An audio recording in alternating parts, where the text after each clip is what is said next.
Herkese merhaba arkadaşlar, kanalımıza hoş geldiniz. Uzak şehrin yıldızı olan Ozan Akbaba imkansız aşka inanırım ama hiç başıma gelmedi. Kanal D'nin sevilen dizisi Uzak Şehrin Yıldızı Ozan Akbaba bir yandan Bak Postacı Geliyor filminin beyaz perdede boy gösteriyor.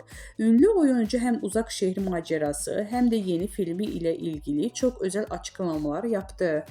Kanal D'nin reytingler rekormeni dizisi Uzak Şehrin Yıldızı Ozan Akbaba Bak Postacı Geliyor filmiyle beyaz perdede boy gösteriyor.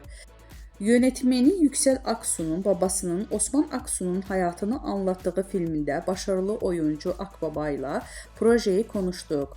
Osman'ın tam bir Anadolu adamı, her şeyi safça yaşıyor, özellikle aşkını dile getiren ünlü oyuncu filmin yanı sıra uzak şehir ve aile hayatıyla ilgili soruları da yanıtladı. Güzel bir yolculuktu. Senaryo iyiydi, ekip iyiydi, çektiğimiz şehir çok güzeldi. Senaryonun enerjisi de çok iyiydi. İmkansız aşka inanır mısınız sorusuna filmde Osman imkansız aşkı için mücadelesini anlatıyoruz. Siz imkansız aşka inanır mısınız sorusuna inanırım tabii ki. İmkansız aşk var.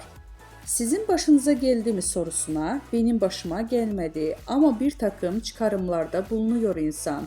Çünkü dünya üzerinde bir sürü imkansız aşk hikayesi var.